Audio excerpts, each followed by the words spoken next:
वाहिगुरू जी का खालसा श्री वाहिगुरू जी की फतेह।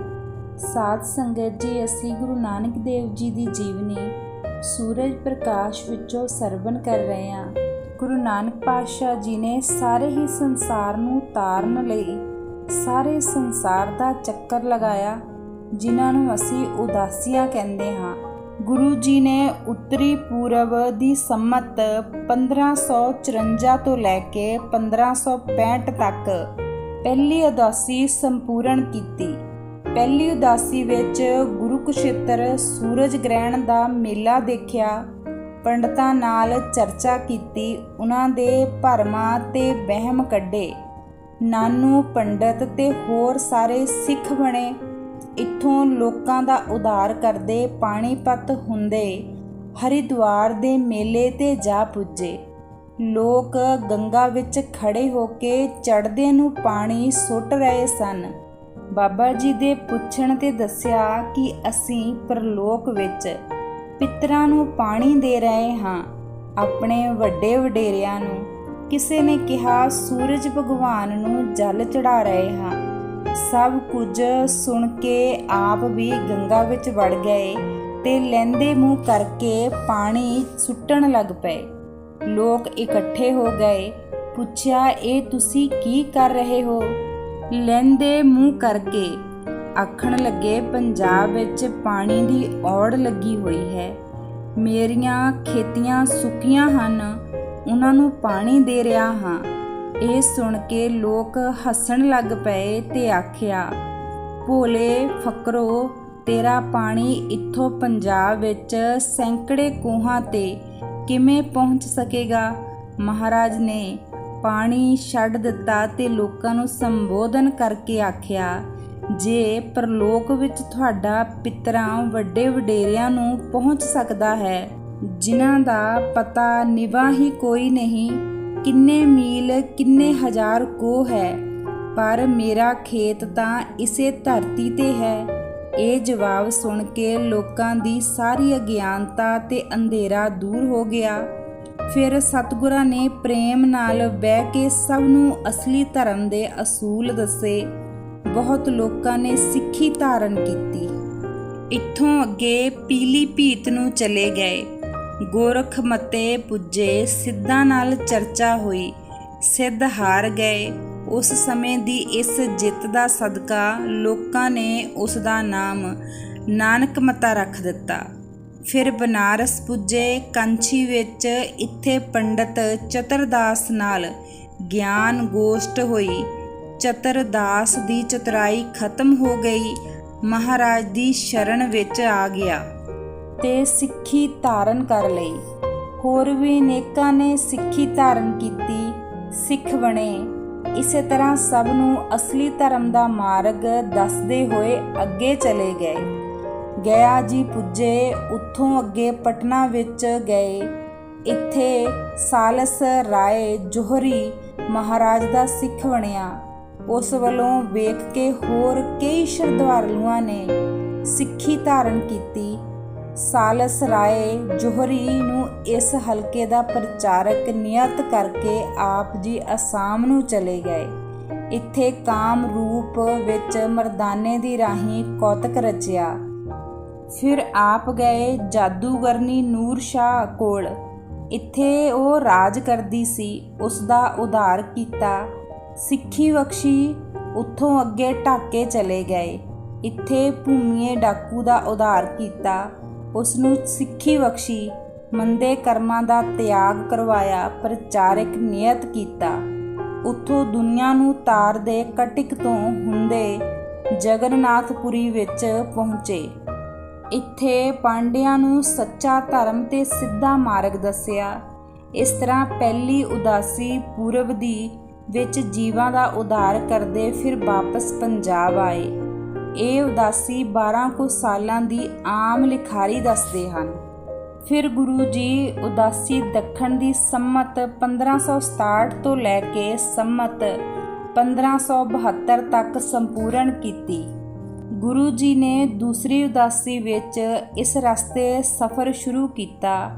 ਧਰਮਕੋਟ, ਪਟਨੇਰ ਬਠਿੰਡਾ ਤੋਂ ਆਪ ਸਰਸਾ ਜਾ ਪੁੱਜੇ। ਇੱਥੇ ਇੱਕ ਸੂਫੀਆਂ ਦਾ ਅੱਡਾ ਸੀ ਜੋ ਲੋਕਾਂ ਨੂੰ ਕੁਰਾਹੇ ਪਾਉਂਦੇ ਸਨ।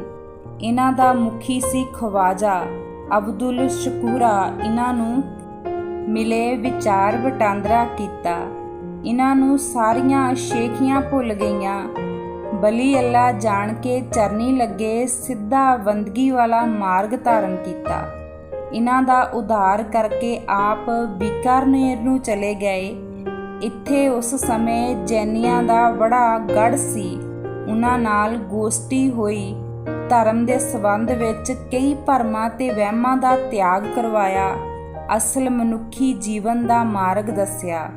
ਇੱਥੋਂ ਆਪ ਜੀ ਚੱਲ ਕੇ ਅਜਮੇਰ ਸ਼ਰੀਫ ਚਲੇ ਗਏ। ਅਜਮੇਰ ਸ਼ਰੀਫ ਵਿੱਚ 2 ਵੱਡੇ ਗੜ੍ਹ ਸਨ, ਇੱਕ ਸੂਫੀਆਂ ਦਾ ਤੇ ਇੱਕ ਜੋਗੀਆਂ ਦਾ। ਆਪ ਪਹਿਲਾਂ ਜੋਗੀਆਂ ਦੇ ਗਏ। ਉੱਥੇ ਉਹਨਾਂ ਦਾ ਜੋਗ ਤੇ ਸੰਬੰਧ ਵਿੱਚ ਵਿਚਾਰ ਹੋਈ। ਜੋਗ ਕੀ ਹੈ? ਉੱਥੇ ਉਹਨਾਂ ਨੂੰ ਅਸਲ ਜੋਗ ਕਮਾਉਣ ਦਾ ਉਪਦੇਸ਼ ਇਸ ਸ਼ਬਦ ਰਾਹੀਂ ਦਿੱਤਾ। ਗੌੜੀ ਚੇਤੀ ਮਹੱਲਾ ਪਹਿਲਾ। ਮੁੰਦਰਾ ਤੇ ਘਟ ਭੀਤਰ ਮੁੰਦਰਾ, ਕਾਇਆ ਕੀਜੇ ਖਿੰਧਾਤਾ। ਇਹ ਸ਼ਬਦ ਗੁਰੂ ਗ੍ਰੰਥ ਸਾਹਿਬ ਜੀ ਦੇ ਪੰਨਾ 155 ਤੇ ਦਰਜ ਹੈ। ਫਿਰ ਆਪ ਸੂਫੀਆਂ ਫਕੀਰਾਂ ਦੇ ਗਏ। ਉੱਥੋਂ ਦੇ ਹਾਲਾਤ ਦੇਖੇ। ਉਹਨਾਂ ਨੇ ਵੀ ਕੁਝ ਪੁੱਛ-ਗਿੱਛ ਸ਼ੁਰੂ ਕੀਤੀ। ਇੱਥੇ ਵੀ ਮਹਾਰਾਜ ਨੇ ਉਹਨਾਂ ਨੂੰ ਅਸਲੀ ਫਕੀਰੀ ਦੀ ਜੁਗਤੀ ਦੱਸ ਕੇ ਨਿਸ਼ਚੈ ਕੀਤਾ। ਇੱਥੋਂ ਚੱਲ ਕੇ ਦੁਨੀਆ ਦਾ ਉਧਾਰ ਕਰਦੇ ਇੰਦੌਰ ਪੁੱਜੇ।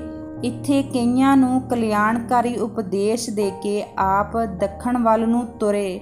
ਰਸਤੇ ਦੇ ਜੰਗਲ ਦਾ ਜ਼ਿਕਰ ਕਰਦਿਆਂ ਲੋਕਾਂ ਆਖਿਆ, ਇੱਥੇ ਰਾਖਸ਼ ਕੌਮ ਵਸਦੀ ਹੈ, ਬੰਦੇ ਖਾਣੀ ਇੱਤਰ ਨਾ ਜਾਇਓ। ਮਹਾਰਾਜ ਨੇ ਕਿਹਾ, ਕਰਤਾਰ ਭਲੀ ਕਰੇਗਾ। ਉਹਨਾਂ ਦਾ ਉਧਾਰ ਜੋ ਕਰਨਾ ਸੀ। ਇਸ ਕੌਮ ਦਾ ਮੁਖੀ ਜਰਨੈਲ ਕੌਡਾ ਰਾਖਸ਼ ਸੀ। ਆਪ ਨੇ ਮਰਦਾਨੇ ਦਾ ਕੌਤਕ ਰਚ ਕੇ ਜਾਂ ਇਸ ਦਾ ਉਧਾਰ ਕੀਤਾ। ਇਹ ਗੁਰੂ ਮਹਾਰਾਜ ਜੀ ਦੀ ਚਰਨੀ ਲੱਗਾ ਤੇ ਆਪਣੀ ਕੌਮ ਦਾ ਸੁਧਾਰ ਕੀਤਾ। ਇੱਥੋਂ ਅੱਗੇ ਦੱਖਣ ਨੂੰ ਹੈਦਰਾਬਾਦ, ਗੋਲਕੰਡਾ, ਮਦਰਾਸ, ਪਾਂਡੀਚਰੀ, ਤੰਜੋਰ ਆਦਿਕ ਥਾਵਾਂ ਤੋਂ ਹੁੰਦੇ ਲੋਕਾਂ ਦਾ ਭਲਾ ਕਰਦੇ ਜਗਤ ਤਾਰਕ ਸੰਗਲਾਦੀਪ ਵਿੱਚ ਜਾ ਪੁੱਜੇ। ਇਸ ਰਾਜੇ ਸ਼ਿਵਨਾਬ ਨੂੰ ਅੱਗੇ ਗੁਰੂ ਨਾਨਕ ਸਾਹਿਬ ਦਾ ਸਿੱਖ ਭਾਈ ਮਨਸੁਖ ਸਭ ਕੁਝ ਦੱਸ ਗਿਆ ਹੋਇਆ ਸੀ। ਇਹ ਖਬਰ ਸੁਣ ਕਈ ਸਾਧ ਨਾਨਕ ਬਣ ਕੇ ਆਉਂਦੇ ਰਹੇ ਰਾਜੇ ਨੂੰ ਆਪਣਾ ਚੇਲਾ ਬਣਾਉਣ ਲਈ।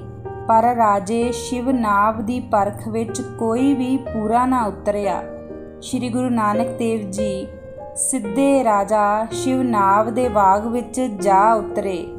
ਰਾਜੇ ਨੂੰ ਪਤਾ ਲੱਗਾ। ਉਸਨੇ ਉਸੇ ਤਰ੍ਹਾਂ ਪਰਖ ਕੀਤੀ। ਪਰਖ ਪੂਰੀ ਉਤਰੀ। ਉਹ ਸਣੇ ਰਾਣੀਆਂ ਦੇ ਚਰਨੀ ਆ ਲੱਗਾ ਤੇ ਸਿੱਖੀ ਪ੍ਰਾਪਤ ਕੀਤੀ। ਜਦੋਂ ਰਾਜਾ ਸਿੱਖ ਹੋ ਗਿਆ ਤਾਂ ਪ੍ਰਜਾ ਨੇ ਤਾਂ ਬੰਨਣਾ ਹੀ ਸੀ। ਇਸ ਤਰ੍ਹਾਂ ਮਹਾਰਾਜ ਰਾਜਾ ਸ਼ਿਵਨਾਬ ਨੂੰ ਇਲਾਕੇ ਦਾ ਪ੍ਰਚਾਰਕ ਨਿਯਤ ਕਰਕੇ ਆਪ ਅੱਗੇ ਚਲੇ ਗਏ। ਜਾਣੇ ਵਾਹਿਗੁਰੂ ਕਿਹੜੀ ਕਿਹੜੀ ਧਰਤੀ ਨੂੰ ਭਾਗ ਲਾਉਂਦੇ ਫਿਰੇ। ਗਰੀਬ ਨਿਵਾਜ ਕਜਲੀ ਵਨ ਵੱਲ ਆ ਗਏ। ਇੱਥੇ ਵੀ ਸਿੱਧਾਂ ਜੋਗੀਆਂ ਦਾ ਇੱਕ ਗੜ੍ਹ ਸੀ। ਉਸ ਨੂੰ ਤਾੜੀਆਂ ਸਤਨਾਮ ਦਾ ਚੱਕਰ ਫਿਰਾ ਕੇ ਸ਼ਬਦ ਜਿੱਤੀ ਸਿੱਧ ਮੰਡਲੀ ਫਤਿਹ ਕਰਕੇ ਵਾਪਸ ਮੁੜ ਕੇ ਦੁਨੀਆ ਤਾਰਦੇ ਫਿਰ ਪੰਜਾਬ ਆ ਪਹੁੰਚੇ। ਦੂਸਰੀ ਉਦਾਸੀ ਸਮਾਪਤ ਹੋ ਗਈ। ਇਸ ਤਰ੍ਹਾਂ ਗੁਰੂ ਨਾਨਕ ਦੇਵ ਜੀ ਉਦਾਸੀਆਂ ਦੇ ਰਾਹ ਵਿੱਚ ਜੋ ਜੋ ਵੀ ਆਉਂਦਾ ਰਿਹਾ ਉਸ ਦਾ ਉਧਾਰ ਕਰਦੇ ਰਹੇ। ਉਸ ਦੇ ਵਹਿਮਾਂ ਭਰਮਾਂ ਨੂੰ ਦੂਰ ਕਰਕੇ ਉਸ ਨੂੰ ਸਿੱਧੇ ਰਸਤੇ ਪਾਉਂਦੇ ਰਹੇ। ਬਹੁਤ ਸਾਰੇ ਜੀਵਾਂ ਦਾ ਉਧਾਰ ਕਰਕੇ ਉਸ ਨੂੰ ਸਿੱਖੀ ਵਿੱਚ ਸ਼ਾਮਲ ਕੀਤਾ, ਸਿੱਧੇ ਰਸਤੇ ਲਾਇਆ, ਉਸ ਦੇ ਪਾਪਾਂ ਨੂੰ ਕੱਟਿਆ ਤੇ ਮਾਰਗ ਦਰਸ਼ਨ ਕੀਤਾ। ਬਹੁਤ ਸਾਰੀਆਂ ਜਗ੍ਹਾਵਾਂ ਤੇ ਅੱਜ ਵੀ ਗੁਰੂ ਜੀ ਦੀਆਂ ਯਾਦਾਂ ਸੁਸ਼ੋਭਿਤ ਹਨ ਤੇ ਹੁਣ ਤੱਕ ਉਹਨਾਂ ਦੀ ਸੇਵਾ ਸੰਭਾਲ ਹੋ ਰਹੀ ਹੈ। ਹੁਣ ਵੀ ਸਾਧ ਸੰਗਤ ਜੀ ਗੁਰੂ ਜੀ ਦੇ ਉਦਾਸੀਆਂ ਦੇ ਟਾਈਮ ਵਾਲੇ ਰਸਤੇ ਵਿੱਚ ਕੋਈ ਵੀ ਜਾਵੇਗਾ ਉਸ ਨੂੰ ਗੁਰੂ ਜੀ ਦੀ ਯਾਦ ਜ਼ਰੂਰ ਮਿਲੇਗੀ। ਉੱਥੇ ਉਹਨਾਂ ਦੀ ਕੋਈ ਨਾ ਕੋਈ ਨਿਸ਼ਾਨੀ ਜ਼ਰੂਰ ਹੋਵੇਗੀ। ਜਿਸ ਦੀ ਅੱਜ ਵੀ ਸੇਵਾ ਭਗਤੀ ਭਾਵਨਾ ਨਾਲ ਪੂਰੀ ਸ਼ਰਧਾ ਨਾਲ ਸੇਵਾ ਹੋ ਰਹੀ ਹੈ। ਥਾਂ ਥਾਂ 'ਤੇ ਗੁਰੂ ਜੀ ਨੇ ਸਿੱਖੀ ਦਾ, ਸੱਚੇ ਅਕਾਲ ਪੁਰਖ ਦਾ, ਬਾਣੀ ਦਾ ਪ੍ਰਚਾਰ ਕੀਤਾ। ਹਰੇਕ ਜੀਵ ਨੂੰ ਸਿੱਧੇ ਰਸਤੇ ਪਾਇਆ, ਉਸ ਦੇ ਦੁੱਖਾਂ ਕਲੇਸ਼ਾਂ ਨੂੰ ਕੱਟ ਕੇ ਉਸ ਦਾ ਮਾਰਗ ਦਰਸ਼ਨ ਕੀਤਾ। ਸਭ ਜਗ੍ਹਾਵਾਂ 'ਤੇ ਗੁਰੂ ਜੀ ਦੀਆਂ ਨਿਸ਼ਾਨੀਆਂ ਹਜੇ ਵੀ ਹਨ। ਸੋ 4 ਉਦਾਸੀਆਂ ਵਿੱਚੋਂ 2 ਉਦਾਸੀਆਂ ਅਸੀਂ ਅੱਜ ਸਰਵਣ ਕਰ ਲਈਆਂ ਹਨ ਅਤੇ 2 ਉਦਾਸੀਆਂ ਰਹਿ ਗਈਆਂ ਹਨ, ਉਹ ਅਗਲੇ ਵਾਰੀ ਸਰਵਣ ਕਰ ਲਵਾਂਗੇ। ਵਾਹਿਗੁਰੂ ਜੀ ਕਾ ਖਾਲਸਾ, ਸ਼੍ਰੀ ਵਾਹਿਗੁਰੂ ਜੀ ਕੀ ਫਤਿਹ।